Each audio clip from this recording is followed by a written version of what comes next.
उत्तर प्रदेश की 25 बड़ी खबरें। उत्तर प्रदेश सरकार ने आज राज्य के किसानों के लिए एक क्रांतिकारी स्टॉप कृषि अभियान की शुरुआत की है, जिसके तहत प्रदेश के सभी 75 जिलों में किसानों को सब्सिडी पर हाईटेक कृषि ड्रोन वितरित किया जाएगा। मुख्यमंत्री योगी आदित्यनाथ ने लखनऊ में आयोजित का एक अभियान कार्यक्रम के दौरान इस योजना का शुभारंभ करते हुए कहा है कि आधुनिक तकनीक के बिना किसानों की आय और दोगुना करना संभव नहीं है।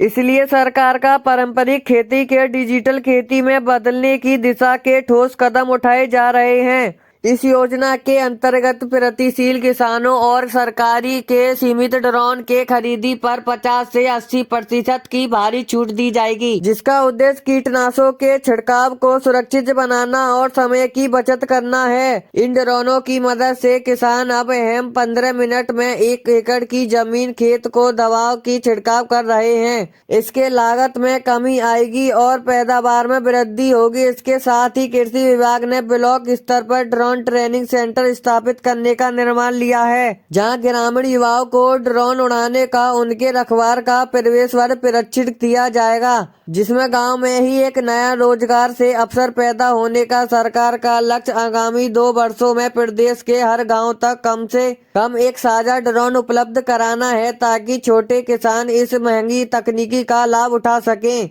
इसके अतिरिक्त इन ड्रोनों के माध्यम से फसलों को नुकसान का सटीक आंकलन भी किया जाएगा। इससे बीमा दावों के निपटाने में पारदर्शिता आएगी और भ्रष्टाचार पर लगाम लगेगी। यह पहले न केवल खेती और आसान बनाएगी, बल्कि उत्तर प्रदेश को देश अग्रणी डिजिटल फार्मिंग दम बनाने में मदद करेगी। कृषि विशेषज्ञों का मानना है कि इस कदम खेती की लागत में सालाना 20 से 30% कमी आ सकती है। सरकार का इस योजना के लिए विशेष मोबाइल नंबर मैप की लॉन्च कर रही है, जिसके माध्यम से किसान ड्रोन की बुकिंग कर सकेंगे।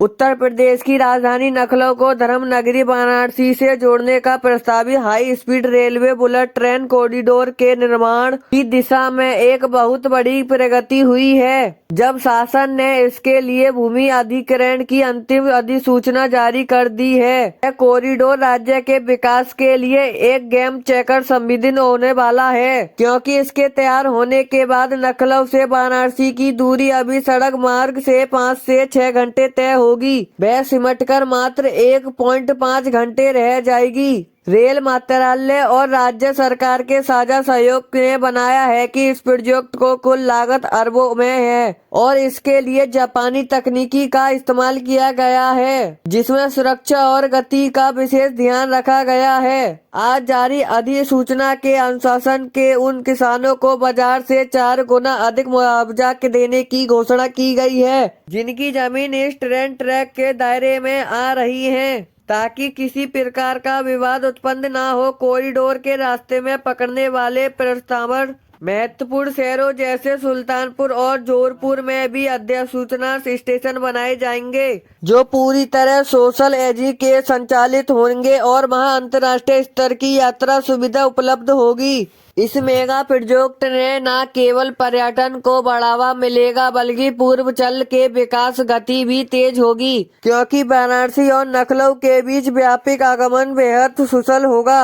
प्रशासन ने निर्देश दिए हैं कि भूमि अधिग्रहण की प्रक्रिया को अलग अलग 3 महीनों में के भीतर तहत पारदर्शी तरीके से उत्पन्न होगी और प्रस्तावित होने वाले परिवारों के पूर्व वर्ष के लिए अलग बजट आवंटित किए जाएंगे। इसके लिए लाइन ने किराने के विशेष इकोनॉमिक जोन भी विकसित किया जाएगा, जहां छोटे मध्यम उद्योगों की जगह दी जाएगी, जिससे स्थानीय अर्थव्यवस्था को नई ताकत मिलेगी। विशेषज्ञों का कहना है कि यह प्रोजेक्ट न केवल यूपी बल्कि उत्तर प्रदेश भारत की कनेक्टिविटी को एक नई ऊंचाई देने वाला है।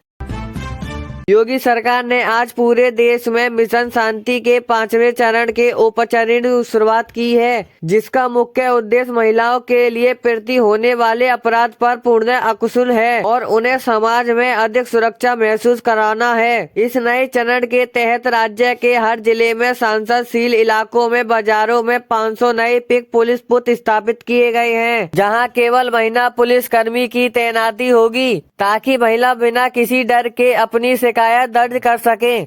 मुख्यमंत्री ने पुलिस मुख्यालय को निर्देश दिए हैं कि रात 10 बजे के बाद अकेले यात्रा करने वाली महिला के सुरक्षित सफल योजना को सख्त लागू किया जाए।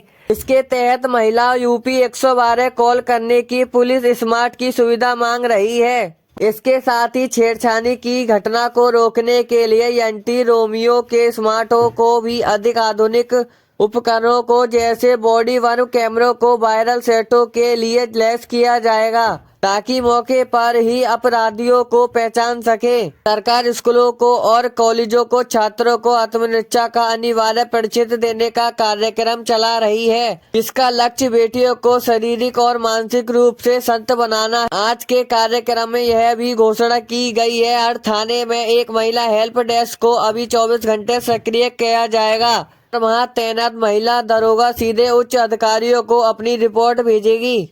शासन का मानना है कि महिला की सुरक्षा केवल पुलिस का काम नहीं कर रही है, बल्कि इसके लिए सामाजिक जागरूकता भी जरूरी है। इसलिए नुक्कड़ नाटकों को डिजिटल विज्ञानों को जरिए लोगों को महिलाओं को अधिक प्रगति जागरूक है। इन जिलों में महिला सुरक्षा को लेकर अच्छा कार्य हो रहा है। वहां के पुलिस कप्तानों को सरकार द्वारा प्रस्तावित किया जाएगा। अभियान न केवल अपराधियों के मन का डर पैदा करेगा, बल्कि महिलाओं को निर्भरता बनाएगा और सामाजिक स्थानों पर उनकी भागीदारी बढ़ेगी।